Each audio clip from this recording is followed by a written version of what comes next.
Hello बच्चा लोग, एक बार फिर से आप सभी का बहुत बहुत स्वागत है। आज की क्लास में हम लोग 2025 का जो पेपर है ओरिजिनल पेपर, उसके और इम्पोर्टेंट क्वेश्चन को सॉल्व करेंगे। हम लोग पेपर पूरा सॉल्व करने वाले हैं। जैसा कि हमने आपसे कहा कि कोशिश हमारी है कि हम सब कुछ सॉल्व कर दे। थोड़ा कुछ बच्चों को प्रॉब्लम आ रही थी, ज्यादातर इस तरीके के कमेंट्स आ रहे थे बच्चों के कि सर जो आप पढ़ा रहे हैं, ठीक है, वो एग्जाम में नहीं आता है, या फिर उस तरीके का हम क्वेश्चन कर नहीं पा रहे हैं, या फिर आप थोड़ा बहुत, कहने का मतलब है कि अपने एग्जाम को लेकर के परेशान हैं, जो हमने देखा। ठीक है, एक सेकेंड। तो कहने का मतलब है कि आप थोड़ा सा परेशान है, तो उस पे हम आपको ये बताना चाहते हैं कि देखिए, परेशान होने की बात नहीं है। आपको ये समझना है कि जो हम जितना हम पढ़ रहे हैं, जितना हम कर रहे हैं, उसमें से अगर कुछ आता है, उतने में से कुछ आता है, उस तरीके का कुछ आता है, तो हम उसको कर पाए कम से कम। और दूसरी चीज, जिन बच्चों को डर लग रहा है कि क्या हम जो पढ़ रहे हैं वही आएगा, उसी तरीके से आएगा, तो उसके लिए घबराइए नहीं। कोई भी प्रेडिक्ट नहीं कर सकता है कि क्या आएगा क्या नहीं आएगा, लेकिन जो भी आएगा वो आपके सिलेबस से आएगा। आज की क्लास अंतिम होते होते आपको हम कई सारी चीजें बता देंगे, साथ में एग्जाम्पल भी समझा देंगे कि कैसा क्वेश्चन हमने पढ़े, क्या हम तैयारी कर रहे हैं और क्या हमको करना है, और कैसे क्वेश्चन एग्जाम में आ रहे हैं। ठीक है, तो क्वेश्चंस भी करते रहेंगे और साथ ही साथ आप आपको हम बताते भी रहेंगे। ठीक है, तो पूरा आज की क्लास देखिएगा। पूरा जो मॉडल पेपर का सीरीज है, आप पूरा देखिए। ये जो 2024 का 25 का पेपर है, इसका एक अलग प्लेलिस्ट हमने बना दिया है। ये जो मॉडल पेपर वाली सीरीज प्लेलिस्ट है, इसमें इसका वीडियो नहीं रहेगा, अलग से प्लेलिस्ट में रहेगा, लेकिन आपको देखना दोनों है। ठीक है, जो 5 मॉडल पेपर है वो अलग रहेगा, और जो 2 साल का ओरिजिनल पेपर है उसका अलग रहेगा। ठीक है, प्लेलिस्ट, लेकिन क्लासेस सारी रहेंगी। तो देखिए, आज हम लोग फिजिक्स के क्वेश्चन सॉल्व करेंगे। केमिस्ट्री का सारा क्वेश्चन हो गया था, जितना मिला था क्वेश्चन पिछली बार। तो देखिए, सबसे पहला जो फिजिक्स का क्वेश्चन है, क्या पूछा गया था, अब समझिएगा यही क्वेश्चन से। ध्वनि की चाल निर्वात में अधिकतम सुनाई दे सकती है। जो ध्वनि है उसकी चाल किसमें अधिकतम सुनाई दे सकती है, और कहां बात हो रही है? ध्वनि की चाल बात हो रही है, और किसमें बात हो रही है? निर्वात में बात हो रही है। ठीक है, तो निर्वात में बात हो रही है, तो अधिकतम किस चीज में सुनाई दे सकती है? आपके ऑप्शन है, वायु में सुनाई दे सकती है, जल में सुनाई दे सकती है, यांत्रिक में सुनाई दे सकती है, या फिर नन ऑफ दीज। ठीक है, तो देखिए, जो ध्वनि की चाल होती है, ये अगर निर्वात कर दिया जाए, मतलब कि पूरी तरीके से हवा को निकाल दिया जाए, तो हम यहाँ पर कितना भी चिल्लाते रहें, आपके पास, आप यहाँ पर खड़े हैं, आपका दोस्त कोई खड़ा है, तो उसके पास तक आवाज नहीं जाएगी, क्योंकि जो ध्वनि की तरंगे होती हैं वो हवा के पार्टिकल और जो धूल कण के पार्टिकल होते हैं उनके थ्रू होकर के जाती हैं। ठीक है, तो निर्वात अगर आप कर देंगे, तो पहले तो ध्वनि की चाल होगी ही नहीं, मतलब वो गति ही नहीं कर पाएगी, जा ही नहीं पाएगी। तो वायु तो छोड़ दीजिए कि वायु में उसकी चाल अधिकतम होगी, क्योंकि वायु में तो चल ही नहीं सकती है। जल में बिल्कुल चल सकती है, क्योंकि जल में कण है, और वहां पर निर्वात कह रहा है और यहाँ पर कह रहा है जल। कहने का मतलब है कि निर्वात में आप जल ले जाइए, उसके अंदर ध्वनि तरंगे देखिए, तो इसके अंदर तो जा सकती है, लेकिन क्या पूछा था? अधिकतम, मैक्सिमम जो है वो आपसे पूछा था कि मैक्सिमम किसमें। तो यहाँ पर यांत्रिकी लिखा हुआ है, आपको कंफ्यूज करने के लिए। यांत्रिकी का मतलब कोई यंत्र, कोई ठोस चीज। ठीक है, तो कोई ठोस चीज यानी कि सॉलिड फॉर्म, है ना। तो सॉलिड फॉर्म में जो हमारी ध्वनि होती है वो सबसे तेज रफ्तार से चलती है। ठीक है, चाहे वो निर्वात की बात करें, चाहे हम हवा में बात करें, चाहे कहीं भी बात करें, क्योंकि जो हमारा कोई भी ठोस मटेरियल होता है, जैसे ये माउस है मेरा, तो अब ये ठोस मटेरियल है, तो इस पे जब हम आवाज करेंगे, तो इसके पार्टिकल है बहुत पास पास हैं, तो बड़ी तेजी से आवाज को एक जगह से दूसरे जगह पहुंचा देते हैं। ठीक है, तो इस वजह से सबसे तेजी से यहाँ पर सॉलिड में जो है ये करेगा। निर्वात वगैरह तो कंफ्यूज करने के लिए। ठीक है, तो ऐसे क्वेश्चंस पूछे गए हैं आपके पिछले एग्जाम में। तो अब आप बताइए कि आपने पढ़े हैं चीजें, आपको घबराना नहीं है। ठीक है, चलिए भाई, बोर्ड साथ देना है। ठीक है, 30 तारीख तक, अभी 20 दिन और चलना है। चलिए, अगला क्वेश्चन क्या पूछा गया? अगला क्वेश्चन पूछा गया कि कौन सी तरंग, अब देखिए तरंग से ही क्वेश्चन पूछा गया फिर से, कौन सी तरंग निर्वात में चल सकती है? कौन सी तरंग तरंग जो है निर्वात में चल सकती है, निर्वात में चल सकती है, ये च है, चल सकती है। ठीक है, कौन सी ऐसी तरंग है जो निर्वात में चल सकती है? आपके पास में ऑप्शन है ध्वनि तरंगे। तो ध्वनि तरंगे तो आपका आंसर पहले ही मिल गया होगा कि ध्वनि तरंगे तो नहीं चल सकती। क्यों? क्योंकि इसको निर्वात मतलब कुछ ना कुछ मीडियम चाहिए होता है ध्वनि तरंग को चलने के लिए। यांत्रिक तरंगे, यांत्रिक तरंग, ठीक है। और क्या ऑप्शन है भाई? और ऑप्शन है विद्युत चुंबकीय तरंगे, विद्युत चुंबकीय तरंग, या फिर नन ऑफ दीज। ठीक है, नन ऑफ दीज। तो अब आपको बताना है कि ये कौन सी तरंगे हैं जो किसमें चल सकती हैं भाई? निर्वात में चल सकती हैं। ठीक, तो देखिए, ना तो ध्वनि तरंग चल सकती है, ना तो यांत्रिक तरंगे चल सकती है। तो निर्वात में चलने के लिए हमको चाहिए, या जो तरंगे चल सकती हैं वो है विद्युत चुंबकीय तरंगे। विद्युत चुंबकीय तरंगे, जैसे प्रकाश है आपका, तो प्रकाश क्या है? प्रकाश किस तरह की तरंग है? प्रकाश आपका विद्युत चुंबकीय तरंग है, विद्युत चुंबकीय तरंग, जो कि मैग्नेटिक फील्ड बनाता जाता है और इलेक्ट्रिक फील्ड भी बनाता जाता है और आगे बढ़ता जाता है। ठीक है, तो उसको विद्युत चुंबकीय, यानी कि विद्युत भी होता है और मैग्नेट, इलेक्ट्रिसिटी भी होती है, इलेक्ट्रिक भी होता है और मैग्नेटिक भी होता है, ऐसी तरंगे जो होती हैं। ठीक है, इलेक्ट्रोमैग्नेट वेव्स जिनको हम बोलते हैं, जैसे कि हमारी प्रकाश, प्रकाश हो गया, एक्सरे हो गया। ठीक है, तो ये सब जो तरंगे हैं, जैसे कि आप ऐसे देखिए, सन आप है, सूरज है, सूरज से आपके यहाँ तक क्या आता है? प्रकाश आता है, हीट भी आती है ना? तो प्रकाश और हीट चल के आती है, और बीच में क्या है? निर्वात है, हवा नहीं है ना, कुछ भी नहीं है। तो वहां से चल करके यहाँ आती है, कहने मतलब बिना मीडियम के आती है। तो वही ऐसी तरंगे हैं जो बिना हवा पानी यानी कि निर्वात में भी चल सकती है। कौन सी तरंगे हैं? विद्युत चुंबकीय तरंगे हैं। अब क्वेश्चन में एक क्वेश्चन ऐसा पूछ ले कि जो विद्युत चुंबकीय तरंगे होती हैं उनकी चाल कितनी होती है? तो सब लोग बताइएगा, विद्युत चुंबकीय तरंगों की चाल कितनी होती है? ठीक है, और सबकी चाल समान होती है, चाहे वो एक्सरे की होगी, चाहे वो प्रकाश की होगी। ठीक है, तो जितनी भी तरंगे हैं सबकी समान होगी। तो कितनी होती है निर्वात में? ठीक है, ध्यान रखिएगा, निर्वात की बात कर रहे हैं। तो निर्वात में बताइएगा कि विद्युत चुंबकीय तरंगों की चाल क्या होती है। बहुत इंटरेस्टिंग है, बहुत आसान है। आप जब खोजेंगे ना तो आपको लगेगा अच्छा ये होता है ना? लेकिन क्वेश्चन अगर पूछ लेगा तो फिर गलत करके आएंगे, इसीलिए आप इसको पता कीजिएगा और कमेंट्स में बताइएगा सब लोग। ठीक है, चलिए, बोर्ड उखड़ने की स्थिति में है। अगला क्या है? अगला क्वेश्चन, अच्छा अगला क्वेश्चन यहाँ से।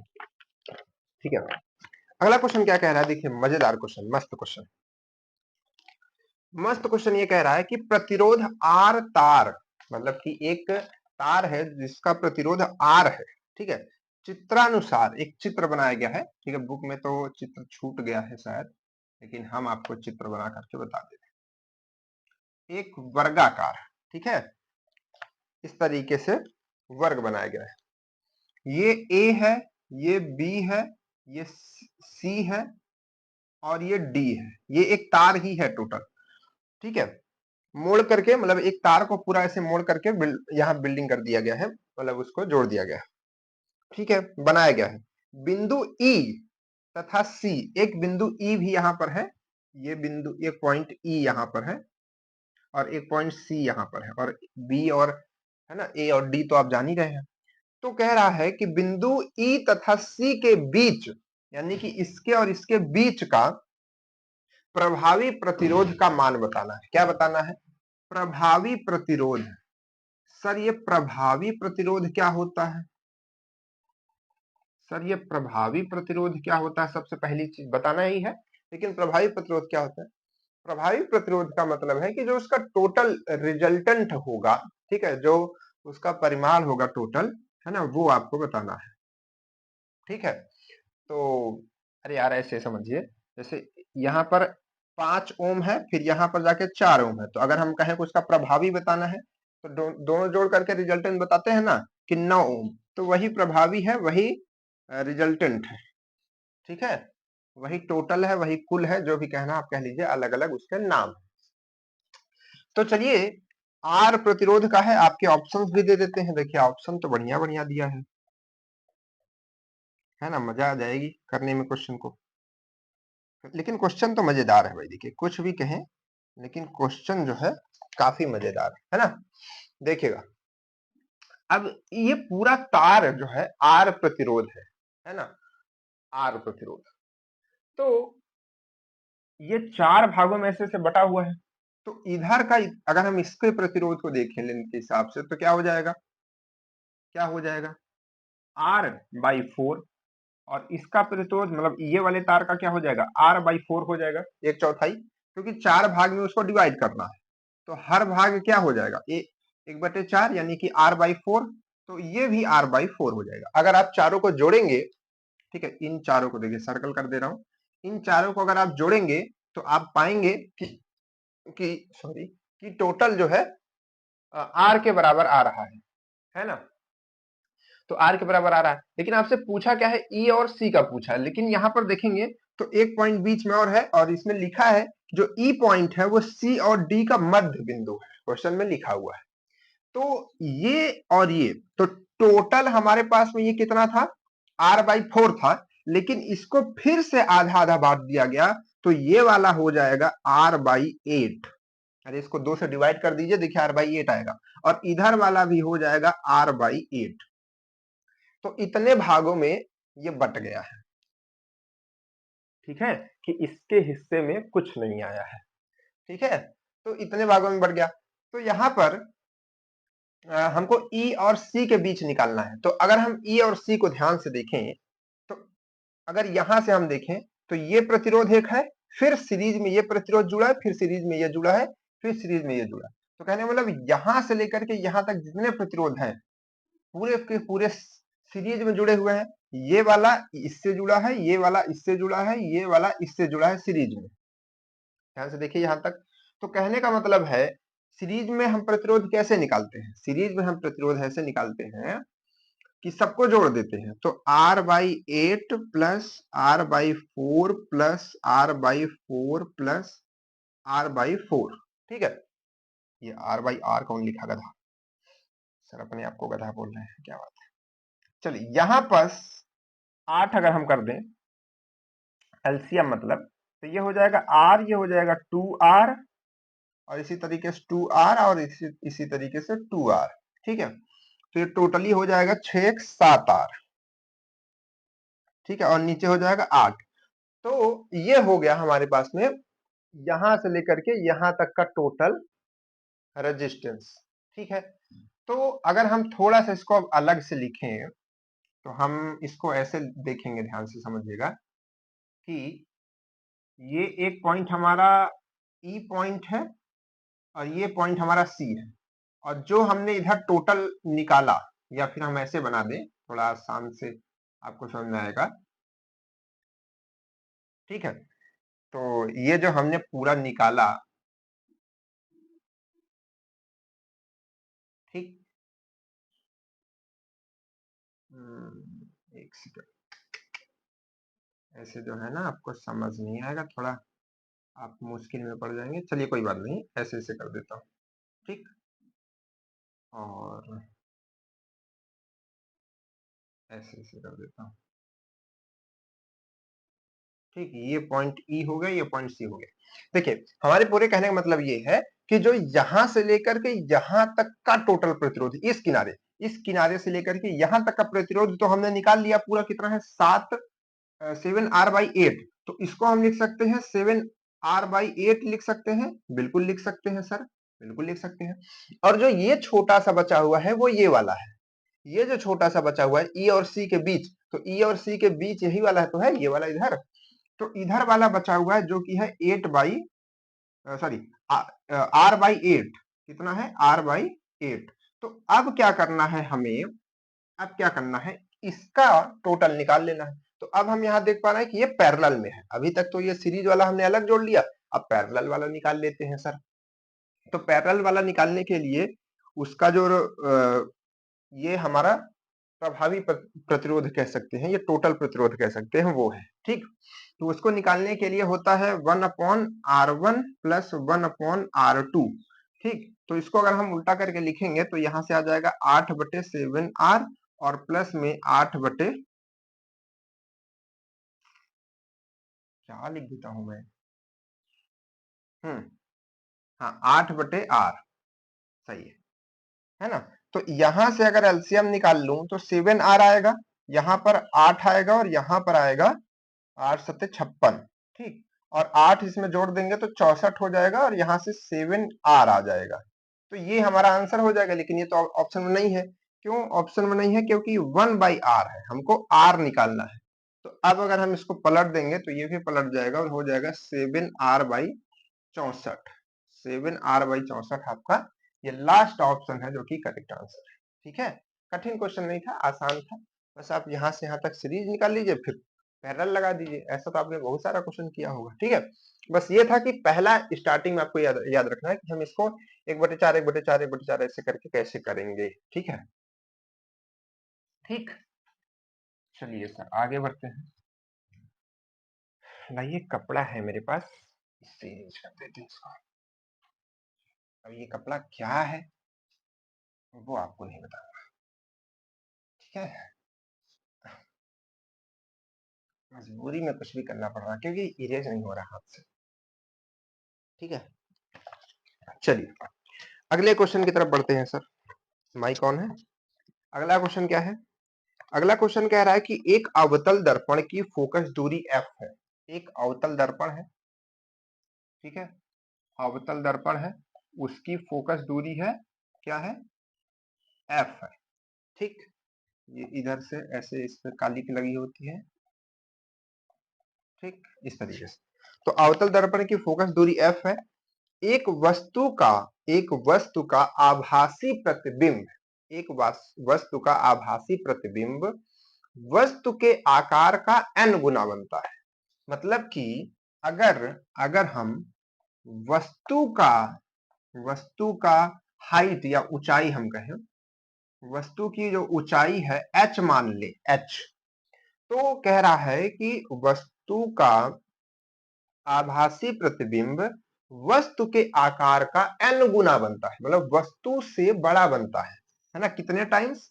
n टाइम्स, n गुना बनता है। तो यहां पर हम लिखेंगे कि प्रतिबिंब, ठीक है, प्रतिबिंब की वस्तु की ऊंचाई और फिर प्रतिबिंब की ऊंचाई। तो प्रतिबिंब की ऊंचाई क्या हो जाएगी? n गुना। तो n गुना मतलब n इंटू एच, इसके n गुना है ना, n इंटू एच। ठीक है, उसके बाद क्या है? n गुना बनता है दर्पण से वस्तु की दूरी। क्या पूछ रहा है? दर्पण से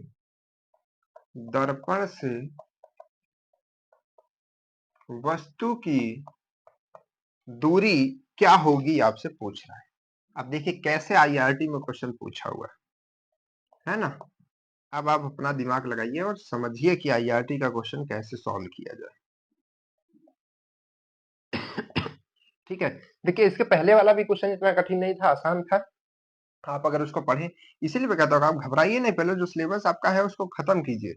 और घबरा करके कुछ नहीं होगा। जो बच्चे कुछ परेशान हो रहे हैं, परेशान होना नहीं है, समझना है और आराम से देना है। बहुत ऐसा थोड़ी ना है कि कोई वो है कैसे करेंगे, क्या नहीं करेंगे, क्या होगा क्या नहीं होगा, है ना, ऐसा नहीं है। ठीक, चलिए सर, तो क्या है, हाँ ये नीचे का ऑप्शन है। ठीक है, तो देखिए यहाँ पर हम क्या करेंगे निकालने के लिए, क्योंकि वस्तु दिया है, वस्तु की ऊंचाई दिया है, प्रतिबिंब की ऊंचाई दिया है, और मुश्किल से हमारे पास में फोकस दे दिया, इससे ज्यादा कुछ नहीं दिया।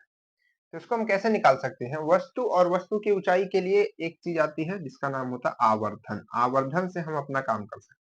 देखिए ये जो दर्पण में प्रतिबिंब बन रहा है, ये खुद से बोल रहा है कि आभासी बन रहा है। क्या बन रहा है?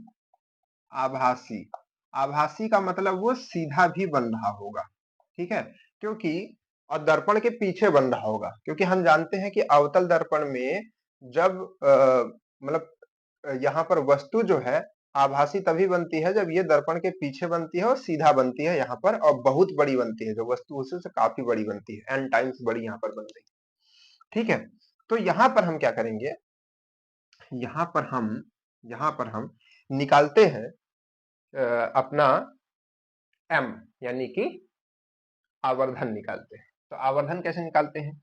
आवर्धन निकालते हैं प्रतिबिंब की ऊंचाई अपॉन में वस्तु की ऊंचाई। तो पहले हम रखते हैं प्रतिबिंब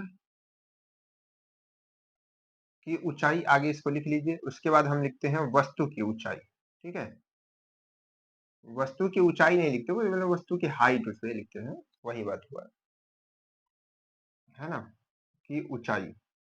यार हाइट कह लीजिए चाहे ऊंचाई कह दीजिए, सब चीजें वही है ना। तो प्रतिबिंब का कितना है, NH है ना, और इसका कितना है, वस्तु का कितना है, H है। तो H से H कट जाएगा, यहाँ आएगा N। तो कहने का मतलब है कि जो हमारा आवर्धन है वो N आ चुका है। कितना आ चुका है, N आ चुका है। ठीक है सर, N आ गया है, बहुत अच्छी बात है, गुड है, अच्छा लग रहा है देख करके, मजा आ रही है सर, क्या बात है। इसके बाद एक सेकंड, आंख में क्या चला गया मेरे। इसके बाद देखिए क्या है कि ये n आ चुका है ना। अब हमको हमको एक चीज और मालूम है, आवर्धन आवर्धन से एक चीज और मालूम है कि आवर्धन का एक फॉर्मूला तो और होता है, जो कि हम जो वस्तु की दूरी होती है और जो प्रतिबिंब की दूरी होती है उससे निकालते हैं। ठीक है, जो कि दर्पण के लिए -v/u होता है, ये भी हम जानते हैं। तो यहां से क्या करते हैं, यहां से हम क्योंकि हमको क्या निकालना है, दर्पण की दर्पण से वस्तु की दूरी निकालनी है। दर्पण से वस्तु की दूरी मतलब u की वैल्यू निकालनी है, u की वैल्यू है ना, u की वैल्यू ही तो दर्पण से वस्तु की दूरी होती है। तो u की वैल्यू हमको निकालनी है। तो यहां से हम क्या करते हैं, थोड़ा और सोल्यूशन करते हैं। ये m की वैल्यू तो हम निकाल ही चुके हैं। देखिए ऐसे समझिए, थोड़ा यहाँ आपको कंफ्यूजन ना हो। m बराबर n कैसे निकाला मालूम है, m का ही एक फॉर्मूला -v/u होता है। ठीक है, जैसा कि हमने समझाया। तो अब m के जगह n रख सकते हैं, n रख सकते हैं बिल्कुल, और यहाँ पे -v/u। ठीक, अब हम अगर v की वैल्यू यहां से निकाले तो ये कितना आ जाएगा, -nu, इतना आ जाएगा। ये वैल्यू आ सकती है अगर हम इसकी वैल्यू निकाले v की। अब v की वैल्यू हम क्यों निकाल रहे हैं अभी आपको हम क्लियर कर देते हैं। देखिए हमारे पास में फॉर्मूला होता है 1/f is equal to 1/v is equal to 1 है ना, प्लस में करके 1/u, ये फॉर्मूला होता है। तो यहां से हमको f तो दिया है कि इसका जो फोकस है वो f है, और हमको इसका दर्पण से वस्तु की दूरी यानी कि u निकालनी है। बस v ही इसमें गड़बड़ कर रहा था। तो v को हमने क्या किया, यहाँ पर इस तरीके से कन्वर्ट करके लिख लिया, इस तरीके से कन्वर्ट करके लिख लिया। कहने का मतलब है कि u के टर्म में उसको निकाल लिया। कैसे निकाला, जो ये सब डेटा दिया था उससे निकाल लिया। तो बस अब यहाँ पे वैल्यू रखनी है। तो 1/f, और यहाँ पे आपको एक चीज साइन कन्वेंशन दिमाग में रखना होगा कि ये पॉइंट है, यहां से इधर की वैल्यू माइनस और इधर की वैल्यू प्लस। तो क्योंकि हमारा दर्पण इधर बन रहा है, हमारा जो प्रतिबिंब है, सॉरी, दर्पण के पीछे बन रहा है, आभासी बन रहा है, तो ये तो पॉजिटिव में आएगा, लेकिन f जो है निगेटिव में आएगा। तो यहाँ पर हम -f रखते हैं। और उसके बाद क्या है, उसके बाद ये हमारे पास में देखिए ये प्लस में ही आएगा, क्योंकि आवर्धन यहाँ पर प्लस में आता है। ठीक है, इसको आप +n रखना चाहिए था, लेकिन उसको कोई कोई फर्क नहीं पड़ेगा, प्लस ही है वो ऑलरेडी। तो कहने का मतलब है कि v की जगह हम क्या रखेंगे, यहाँ पर हम रखेंगे -n और u, और इसके जगह u। बस अब u की वैल्यू निकाल लेनी है, आपका काम हो जाएगा। कैसे निकालेंगे, चलिए देखते हैं कैसे निकालेंगे। तो इसके लिए हम क्या करते हैं, 1/f माइनस वाला लिख देते हैं, और यहाँ से 1/u कॉमन ले लेते हैं, तो 1/u कॉमन ले लेंगे तो ये क्या आ जाएगा माइनस, मतलब माइनस को अगर हम इधर लिख दें तो यहाँ पर n और प्लस में 1, क्योंकि ये टोटल टर्म में चला जाएगा तो कॉमन की जगह 1 बचेगा, तो ये आ गया, हमने कॉमन ले लिया। तो अब हम क्या करते हैं, थोड़ा सा सॉल्व और करते हैं, और यहाँ पर हम क्या करते हैं कि इस टर्म को, मतलब ये प्लस में है तो इसको आगे लिख देते हैं, इसको पीछे, या फिर ऐसे लिख दें, इसको सॉल्व करके लिख दें, और क्या, एलसीएम ले लिए, n आ गया, और इधर से आ जाएगा हमारा माइनस n, और यहाँ से यहाँ पर आ जाएगा, क्या आ जाएगा, सॉरी, यहाँ पे आ जाएगा -1 और यहाँ पर आ जाएगा n। ठीक, तो वही बात हुआ।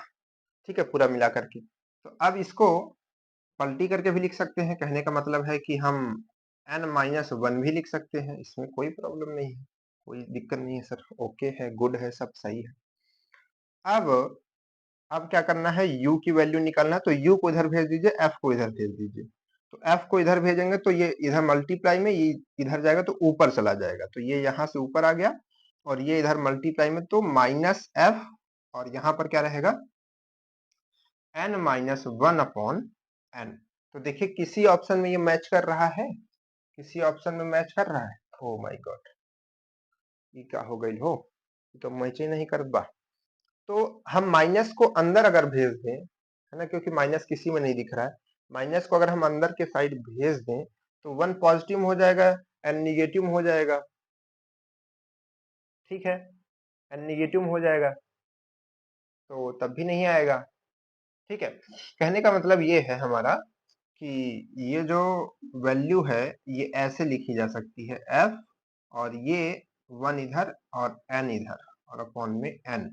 ठीक, तो ये वैल्यू है, तो नहीं आ रहा है हमारे में, तो क्या किया जाए, इसमें ऑप्शन क्या हो सकता है, नन ऑफ दीज भी लगाया जा सकता है। ठीक है, तो ये भी हमारा ऑप्शन सही हो सकता है, पहली बार नन ऑफ दीज से ही हुआ है ना, तो ऐसा होगा। और बाकी कहीं मिस्टेक तो नहीं है ना, किसी भी तरीके की मिस्टेक नहीं है, मिस्टेक होती है तो ऐसे पता चल जाता है, लेकिन इसमें मिस्टेक नहीं है ना। तो ये हमारा आंसर आ गया। ओके, चलिए आगे बढ़ा जाए सर, आगे बढ़ा जाए, या फिर जैसे यहाँ पर ये भी है कि दर्पण से वस्तु की दूरी पूछ रहा है, तो इसको भी हम लोग माइनस में लेते हैं, तो माइनस से माइनस कट जाएगा, तो तब ये हमारा जो फर्स्ट ऑप्शन है वो सही हो सकता है।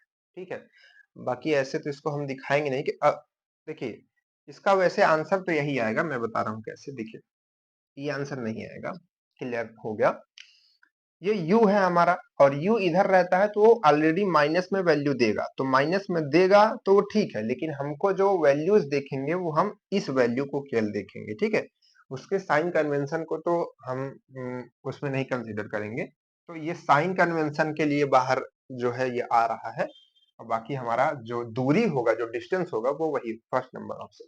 ठीक है, ऐसा करके लिख सकते। ठीक, चले आगे बढ़े, तो इसमें थोड़ा ध्यान रखिएगा, साइन कन्वेंशन भी है ना आ सकता है, और उसको दिमाग से करना है, गलती नहीं करना है, और अच्छे नंबर से करके आना है। ठीक है, ये जो कपड़ा है ये मेरी टी शर्ट है, जिसको मैं केवल 1 हफ्ते पहले खरीद के लाया था मार्केट से, और आज इसकी हालत क्या है कि इससे पुछाई हो रही है। क्यों? क्योंकि मेरा हाथ दर्द करेगा, है ना। चलिए भाई आगे बढ़ते हैं अगले क्वेश्चन की तरफ। अगला क्वेश्चन क्या कह रहा है, अगला क्वेश्चन कह रहा है कि 10 माइक्रो कूलम, ठीक है, का एक आवेश इस तरह से विभाजित किया गया है कि दो आवेश के बीच बल अधिकतम हो। ठीक है, यदि दोनों आवेश आवेश 2 सेंटीमीटर की दूरी पर हैं तो वे आवेश होंगे।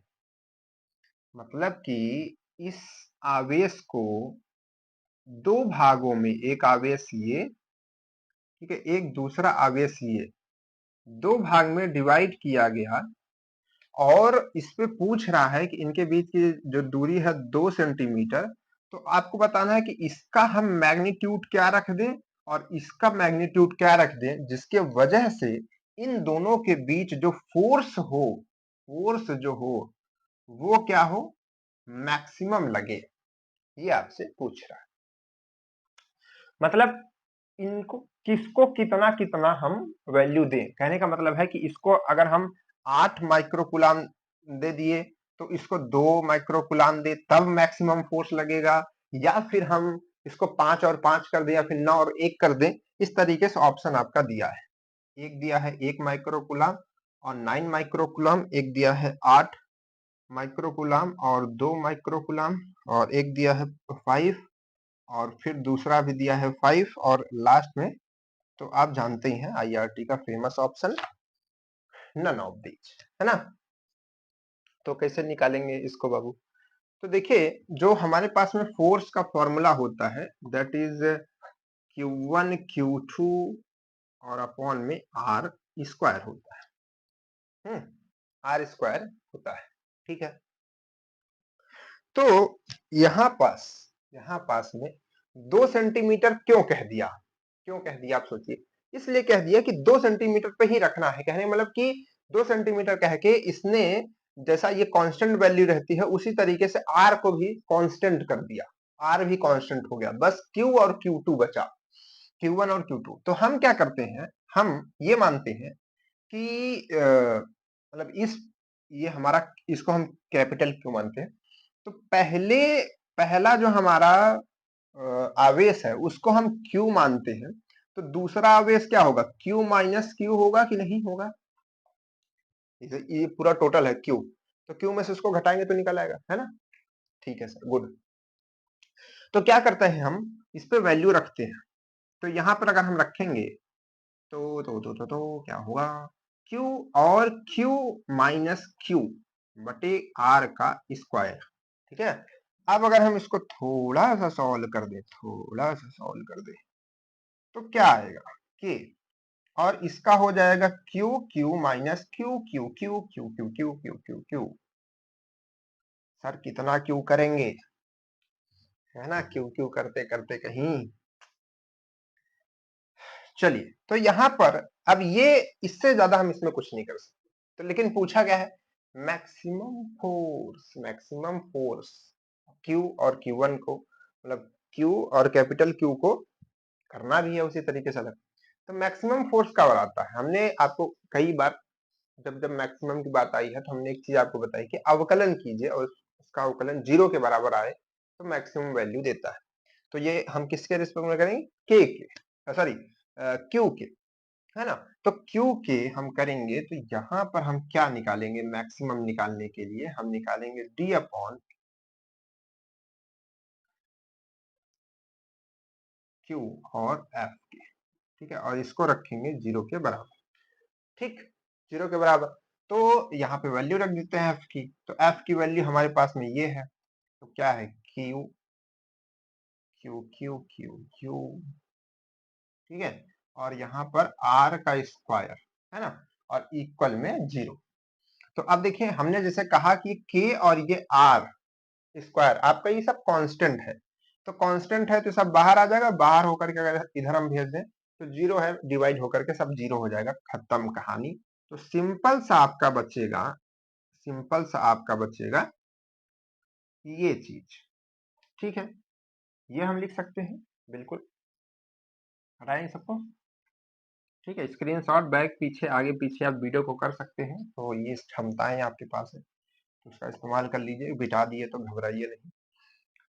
अब देखिए यहाँ से क्या आएगा, Q भी हमारा कांस्टेंट वैल्यू है क्योंकि Q के रिस्पेक्ट में कर नहीं रहे हैं, तो यहाँ पर ये Q और Q का 1 आएगा, तो 1 से कोई फर्क इसमें नहीं पड़ेगा, ये आ जाएगा 2 और Q की पावर 1 यानी कि 2Q 0।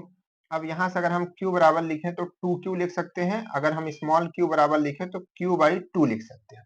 कहने का मतलब है कि जो हमारा Q बारे, ये जो Q दिख रहा है ना नीचे तक, अरे भाई साहब कोई बात नहीं, दिख रहा है लेकिन बहुत बॉर्डर पे है ना। तो ये जो Q है, कैपिटल Q है, इसको आधा करना है, 2 बार आधा करेंगे तो यहाँ पर ये वैल्यू आ जाएगी। तो Q कितना दिया है आपको, Q दिया है 10, तो 10 का आधा कीजिए कितना आ जाएगा 5 माइक्रो कूल। तो दूसरा वाला भी कितना आ जाएगा, क्योंकि 10 माइनस 5 है, तो ये भी आ जाएगा 5। तो 5 और 5 पे जब हम करेंगे 5 और 5, इसको भी 5 इसको भी 5 करेंगे, तब हमारा जो फोर्स लगेगा 2 सेंटीमीटर पर सबसे मैक्सिमम लगेगा इस आवेशों पर। ठीक है, तो हमारा क्या हो जाएगा, option number 3 is a right answer. अभी जरूरी नहीं है कि आप बार बार आधा ही लिखें, लेकिन लिख सकते हैं। ठीक है, लेकिन ध्यान रखिएगा कि यहाँ पर ये आधा तिहा ना करें। ठीक है, तो और एक चीज और बता दें, ये देखिए ये टॉपिक मतलब ये जो आप देख पा रहे हैं, जितने भी मॉडल पेपर हमने लगवाए वहां से ये स्टैटिक से क्वेश्चन आ रहा है, और आपके एग्जाम में भी आ चुका है, तो इससे क्वेश्चन तो बनना है। जो जो टॉपिक से क्वेश्चन आते हैं उसी तरीके के क्वेश्चंस को आपके मॉडल पेपर में डाला गया। इसीलिए हमने कहा मॉडल पेपर सब लोग परचेज कीजिए, उसको खूब प्रैक्टिस कीजिए, खूब लगाइए, 2 से 3 बार लगाइए, है ना। और जैसे आप लोग कह रहे हैं नहीं आ रहा है ना, हम मान रहे होंगे नहीं आ रहा है, और नहीं आ रहा है इसीलिए तो हम सॉल्व करा रहे हैं भाई। 500 क्वेश्चन सॉल्व करा रहे हैं, क्यों करा रहे हैं, इसीलिए ना, क्योंकि आपको दिक्कत हो रहा था। नहीं तो पहले हमने सोचा था उसको सॉल्व नहीं कराएंगे, क्योंकि वो अनसॉल्व बुक है। उसके ऊपर ही लिखा हुआ है, देखिए क्या लिखा है, यहाँ लिखा है अनसॉल्व्ड पेपर, मतलब पेपर सॉल्व नहीं है, आपको सॉल्व करना है। लेकिन हमने कराया, क्यों कराया, क्योंकि बच्चों को प्रॉब्लम हो रहा था। अब जब सॉल्व कराने लगे तो आप लोग कह रहे हैं कि सर सब पता नहीं क्या करा रहे हैं, उससे नहीं आता है, सब गलत गलत पढ़ा रहे हैं। अरे भैया, आप उसको सॉल्व मतलब कह रहे हैं कि सॉल्व करने के बाद हम अपने से नहीं कर पा रहे हैं, तो उसमें यह है कि आप थोड़ा प्रैक्टिस और करें, है ना। जो मॉडल पेपर्स हैं उन्हीं को आप जब प्रैक्टिस करेंगे, उन्हीं तरीके के क्वेश्चंस को कई बार कर लेंगे, वही क्वेश्चन आप कर लीजिए, दूसरा मत कीजिए। तो कम से कम वैसा क्वेश्चन आएगा तो गड़बड़ी नहीं होगी, गलत नहीं होगा, है ना। और मोर पॉसिबिलिटीज है कि इतना सारा 500 क्वेश्चन है, उसमें से बहुत सारे टाइप्स के क्वेश्चन आपको दिमाग में रहेंगे, और थोड़ा बहुत चेंजेस रहेगा। तो ऐसा तो नहीं आपने पूरे 12 साल की लाइफ में, 12 साल का कहा, अभी आप लोग 20 साल के होंगे, 18 साल के होंगे, तो उतनी लाइफ में आपने कुछ नहीं पढ़ा, ऐसा तो है नहीं। तो थोड़ा, है ना, इतना मत कीजिए, प्रेशर नहीं लेना है ना, आराम से काम करना है ना। चलिए, आराम से काम करना है। प्रेशर लेंगे तो फिर वॉल्यूम घट जाएगा, जानते ही नहीं, प्रेशर बढ़ने से वॉल्यूम घट जाता है। चलिए, अगला क्वेश्चन क्या कह रहा है भाई, अगला क्वेश्चन कह रहा है कि यदि यदि यदि यदि यदि P यानी कि संवेग, ठीक है, A यानी कि त्वरण, V यानी कि आयतन, मैं बोल दे रहा हूं, उसमें लिखा हुआ है, ठीक है। आयतन क्या है, मूल मात्रक है, मूल मात्राएं इसमें लिखा हुआ है, मात्राएं या मात्रक कह सकते हैं, ठीक है, मात्राएं हैं। तो गतिज ऊर्जा लिखा है, मैं के लिख दे रहा हूं, ठीक है, यानी कि काइनेटिक एनर्जी, ऐसे के ई लिख दे रहा हूं, ठीक है। काइनेटिक एनर्जी का आयामिक, सर ये आयामिक क्या होता है, एक बार हमने सुना था एक वीडियो में, एक आदमी था और वो कहता है कि कक्षा 10 में 3 बार फेल होने के बाद हमको ये पता चला कि समबाहु विषमबाहु त्रिभुज के नाम है, राक्षसों के नाम नहीं है। तो वही चीज है कि ये आयामिक वयामिक सुनेंगे तो सुनेंगे कि ये कौन से किसके घर का लड़का है आयामिक। और अभी देखिएगा, अभी जिस तरीके से नाम लोग रख रहे हैं, कुछ टाइम आएगा कि आपको आयामिक या किसी का नाम डायमेंशन, किसी का नाम सूत्र, किसी का नाम मात्रा, ऐसा नाम आपको दिखेगा, ठीक है। लेकिन आयामिक अच्छा नाम है, आप रखा सकते हैं अपने बच्चों का नाम इन फ्यूचर, 20 साल बाद, नहीं 20 साल, 10 साल बाद। चलिए, हाँ क्या बता रहे थे बाबू आप लोग को हम, क्वेश्चन क्वेश्चन तो भुला गए। चलिए देखिए, क्या है कि इनको मूल मात्रक माना गया है, तब आपको क्या बताना है, काइनेटिक एनर्जी यानी गतिज ऊर्जा का आयामिक सूत्र बताना है, ठीक है। तो आयामिक सूत्र इसमें दिया भी है, देखिए क्या क्या है, मतलब ऑप्शन आपको हम लिख के दे देते पहले, क्योंकि ऑप्शन तो जरूरी है, ऑप्शन रहता है तभी आप मैच कर पाते हैं, तभी आपको अच्छा लगता है, मजा आती है आपको, 1/2 और v में 1/6, ठीक है। उसके बाद p की पावर 2 है और a की पावर 1/2 है और v की पावर 1/6 है, ठीक है। 1/6, उसके बाद क्या है, 1 है, 1 है, v की पावर 1/6। अब नीचे तो दिख नहीं रहा होगा यार, तो पिछले क्वेश्चन में आप लोगों ने कैसे किया होगा, नीचे नहीं दिख रहा। ओहो, सॉरी सॉरी, चलिए यहीं पे एडजस्ट करके लिख देता हूँ क्योंकि जगह नहीं है। 1/2 v की पावर 1, ठीक है। तो ये आपके जो है दिए गए हैं। सबसे पहले हम क्या करते हैं, सबसे पहले हम जितनी भी चीजें दी हैं उनका डायमेंशन फॉर्मूला लिखते हैं। देखिए, सबसे पहले काइनेटिक एनर्जी का निकालना है, तो काइनेटिक एनर्जी जो जिसको हम लोग के से अगर हम डिनोट करें, के से डिनोट करें तो क्या होता है भाई, काइनेटिक एनर्जी बराबर होता है हाफ एम वी स्क्वायर। तो एम के लिए क्या आता है, एम के लिए एक बार आता है एम, उसके बाद M half M V square, तो वी के लिए क्या आता है एल 1, मतलब चाल बटे समय, समय का हो जाए क्योंकि स्क्वायर है तो यहाँ पर 2 और यहाँ पर माइनस, ठीक है। तो आप याद कर लीजिए कैसे भी, आप हमें मत देखिए कैसे हम लिख रहे हैं। काइनेटिक एनर्जी का विमीय सूत्र ये होता है, आप इसको याद रखिए, ठीक है। तो ये होता है, लेकिन हमसे क्या कह रहा है कि आयामिक सूत्र तो बताना है, लेकिन अगर मूल मात्रक, मूल मात्रक क्या होते हैं, जो हमारा द्रव्यमान है, जो हमारी लंबाई है, जो हमारा समय है, ठीक है, इस तरीके से 7 मूल मात्रक है। तो 7 मूल मात्रक होते हैं तब हमारा जो आयामिक सूत्र होता है इस तरीके से बनता है।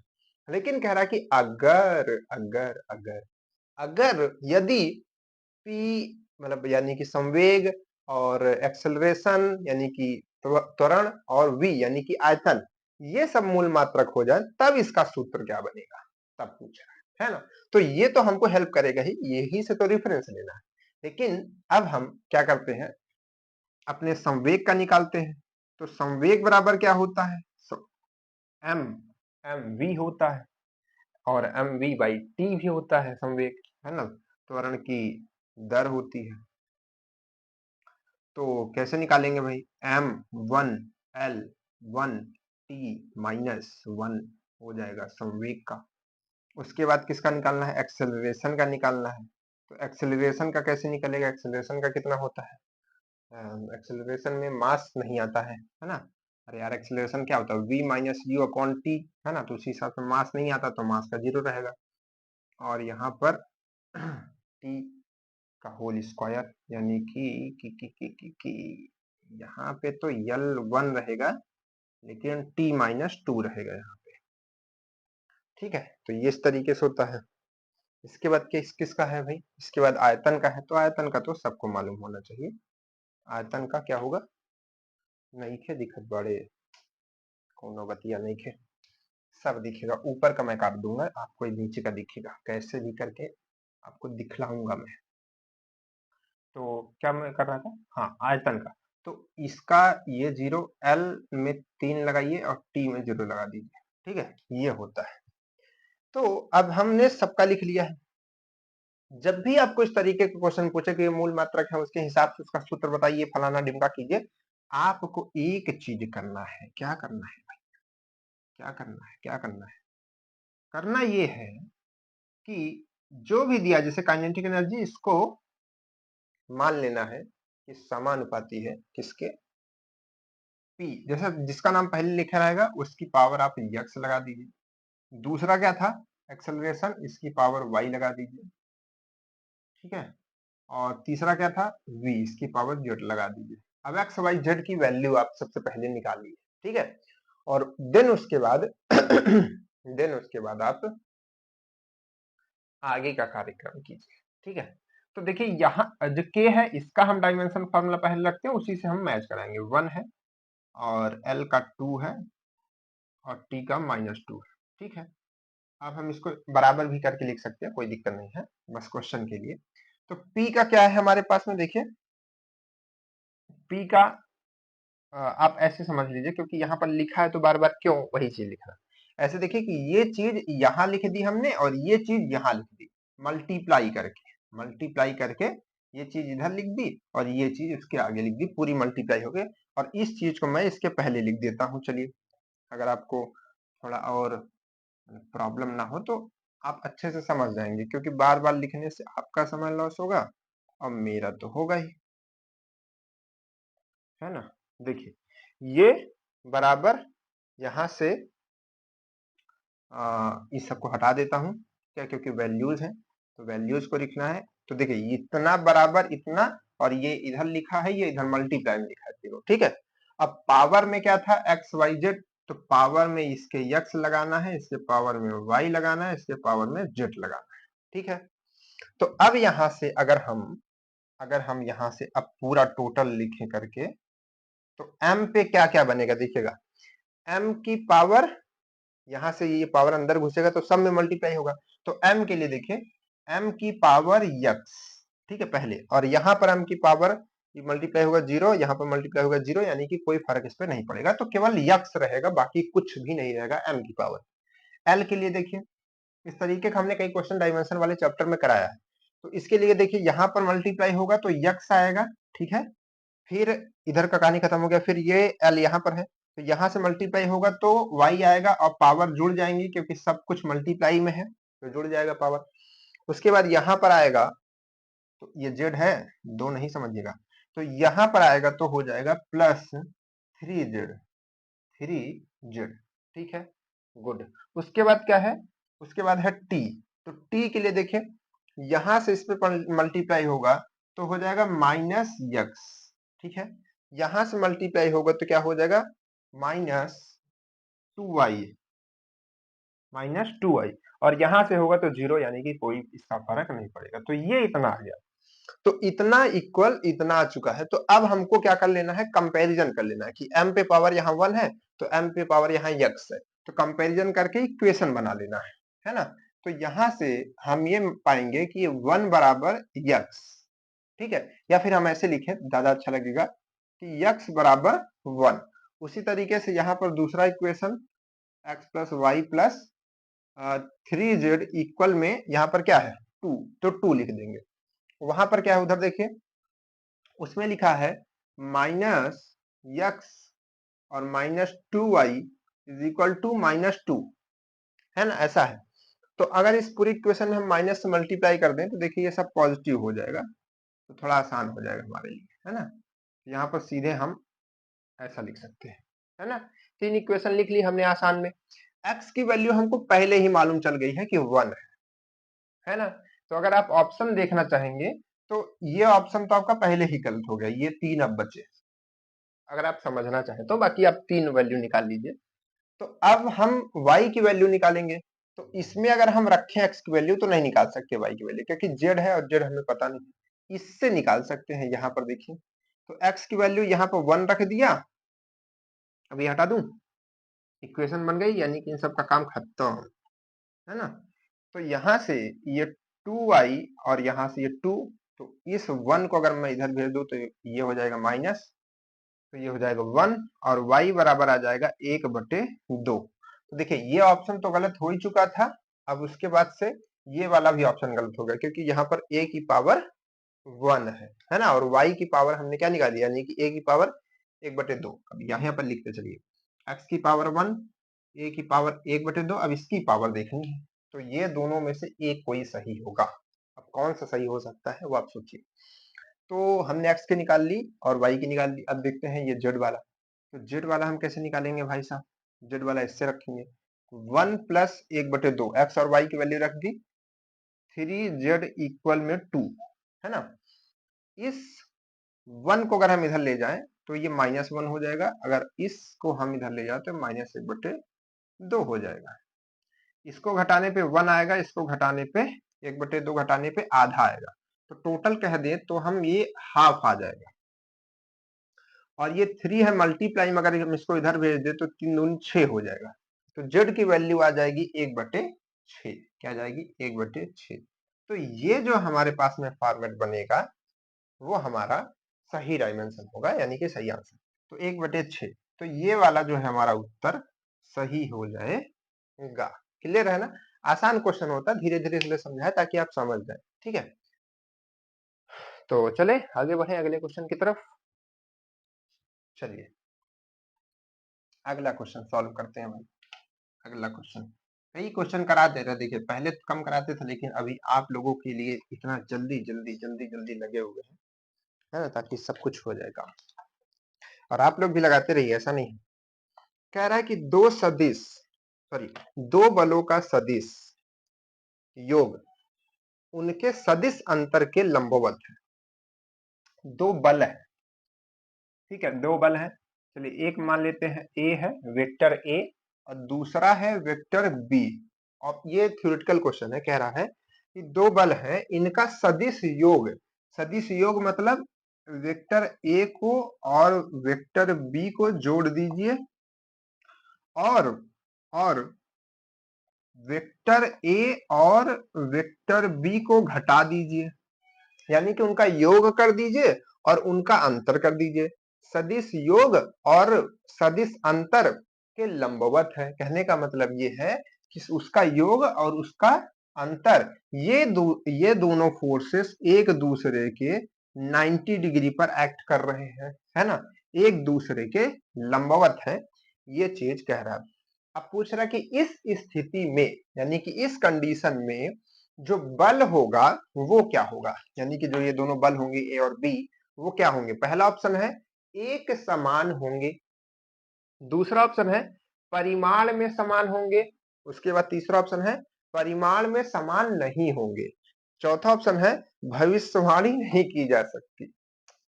हे भगवान, वही लगाना है, भविष्यवाणी नहीं करना है ना।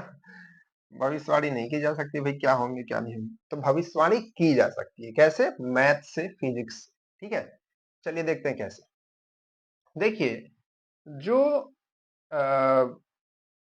कोई भी, जैसे जो हमारा कोई भी दो फोर्स होता है, ठीक है, अगर वो 90 डिग्री पे एक्ट कर रहा है, तो एक चीज जानिए कि उसका डॉट प्रोडक्ट, जैसे कि ये हमारे पास में दो फोर्सेस हैं ए और बी, तो या फिर कोई भी फोर्स काम कर रहा है, तो एक जैसे F है, मतलब F1 है और F2 है, तो इसका जो डॉट प्रोडक्ट होगा ना, डॉट प्रोडक्ट वो जीरो होगा। कब? जब ये 90 डिग्री पे एक्ट कर रहे हैं तब। ये हमेशा के लिए आप याद रखिए। कैसे? आपको हम बता दे रहे हैं। इसका फॉर्मूला होता है जो डॉट प्रोडक्ट का, ठीक है, वो आपका हो जाएगा vector A into vector B, मतलब डॉट इक्वल में क्या आता है, इक्वल में आपका मैग्नीट्यूड ऑफ वेक्टर ए और वेक्टर बी और कॉस थीटा। ठीक है, ये आपका जो है फॉर्मूला होता है। तो यहां से जीरो क्यों हो जाता है, इसका डॉट प्रोडक्ट जीरो क्यों हो जाता है वेक्टर ए वेक्टर बी का, क्योंकि cos 90 की वैल्यू, यानी कि जब इसका ये दोनों लंबवत रहेंगे, 90 डिग्री पे रहेंगे, तो 90 डिग्री यहाँ पे रखेंगे, तो cos 90 क्या होता है, जीरो। तो ये टोटल वैल्यू जीरो हो जाती है। कब? जब ये दोनों 90 डिग्री पे होते हैं, तब लंबवत होते हैं तब। तो यहाँ पे लंबवत तो कह ही रहा है, तो हम क्या करेंगे, इन दोनों फोर्सेस को, है ना, ये जो एक फोर्स ये है और एक फोर्स ये है, तो इसका हम डॉट प्रोडक्ट निकालते हैं। क्या निकालते हैं? डॉट प्रोडक्ट निकालते हैं। और इसका जो डॉट प्रोडक्ट होगा ना, वो जीरो के बराबर होगा। अब हम ये कह सकते हैं, क्यों कह पा रहे हैं, क्योंकि 90 डिग्री पे कह रहा है, तो 90 डिग्री पे कहने की वजह से ये हमारा वैल्यू जीरो आ जाएगा। ठीक है, ये हमको मालूम है। अब हमको, अगर हम इसको देखें तो, क्योंकि ये मैग्नीट्यूड का मल्टीप्लाई है, तो ये एक आपको फॉर्मूला बनता हुआ दिख रहा होगा, a plus B A minus B. तो यहां से इसका जो मैग्नीट्यूड है उससे फॉर्मूला बन जाएगा कि स्क्वायर और माइनस बी का स्क्वायर और इक्वल में जीरो, है ना। अगर इसको हम थोड़ा और सॉल्व कर लें, तो हम देखेंगे कि ये b अगर उधर की साइड चला जाए, ठीक है, तो ये हो जाएगा ऐसा, और दोनों में स्क्वायर है तो दोनों स्क्वायर आपस में काट जाएगा, तो ये सीधे सीधे आ जाएगा कि जो दोनों फोर्सेस है वो दोनों क्या है, समान होंगे, तभी ये कंडीशन बनेगी, है ना, तभी ये कंडीशन बनेगी। तो लेकिन इसमें दो ऑप्शन समान का दिया है। एक पूछ रहा है कि एक समान होंगे, दूसरे में लिखा है परिमाण समान होंगे। तो केवल इनका परिमाण समान होगा, दिशा चेंज हो सकती है, उससे मतलब नहीं है। भाई कोई दूसरे साइड जा रहा है, कोई दूसरे साइड जा रहा है, तो डायरेक्शन उनका चेंज हो सकता है, ठीक है। लेकिन लेकिन जो है उनका परिमाण समान रहेगा, तभी ये कंडीशन बनेगी, ठीक है, तभी ये कंडीशन बनेगी, ठीक। तो ऑप्शन नंबर 2 जो है इसमें, यानी कि परिमाण समान होंगे, क्या परिमाण, मैग्नीट्यूड, परिमाण में समान होंगे, ये हमारा क्या हो जाएगा, राइट आंसर हो जाएगा, ठीक है, परिमाण में समान होंगे, ठीक है। तो ये रहा आज का अंतिम क्वेश्चन। आपको हम एक क्वेश्चन होमवर्क दे देते हैं, ठीक है, आप उसको कीजिएगा, बहुत अच्छा क्वेश्चन है, ठीक है। कहाँ गया, तो था अभी। देखिए एक क्वेश्चन है आपके लिए होमवर्क में, सबको बताना। एक होमवर्क तो पहले ही दे दिया है, याद है ना, भूल गए आप लोग, है ना। इलेक्ट्रोमैग्नेटिक वेव का आपको चाल बतानी है। और दूसरा होमवर्क है कि दो क्षण की लंबाई, दो क्षणों की लंबाई 20 प्लस माइनस 0.2 मीटर तथा, ठीक है, 12 प्लस माइनस 0.1 मीटर। आप लोग कहेंगे सर ऐसा ही क्वेश्चन क्यों देते हैं होमवर्क में, तो ऐसा मिल गया तो दे दिया, है ना, अच्छा लगता है ऐसा क्वेश्चन मेरे को। मीटर है क्षण की, क्षण, क्षण की या फिर क्षणों की लंबाइयों का अंतर होगा। राइटिंग थोड़ा मेरी बहुत अच्छी है, जिसको कुछ दिन बाद मुझको पुरस्कार मिलने जा रहा है, और जो बच्चा उसको समझेगा वो पुरस्कार मैं उसको दे दूंगा, जिसका नाम है राइटिंग समझौती पुरस्कार। तो बहुत जल्दी हमको भारत सरकार की तरफ से एक पुरस्कार मिलने वाला है, ठीक है। क्योंकि एक दिन अपनी क्लास में जहाँ हम लोग पढ़ते हैं वहाँ पे मोदी जी आ गए थे, और उन्होंने देखा कितनी अच्छी राइटिंग है, तो उन्होंने सोचा कि पुरस्कार दिया जाए, है ना। तो दो छड़ों की लंबाई है, ठीक है, ये है, दोनों के अंतर बताना है, अंतर याद रखिएगा, ठीक है। देखते हैं किसका आंसर सही आता है, क्या गलत है। और एक बार में कीजिएगा, दोबारा गलत हो जाए तो जो आंसर आएगा वही पहली बार टाइप कीजिएगा, ठीक है। तो चलिए फिर मिलते हैं नेक्स्ट क्लास में। आज की क्लास कैसी लगी बताइएगा, और वीडियो अगर आपको अच्छी लगती है तो अपने दोस्तों का शेयर कीजिएगा, चैनल को सब्सक्राइब कीजिएगा, और खूब मन लगा के प्रैक्टिस कीजिएगा क्वेश्चन, ठीक है। Bye bye.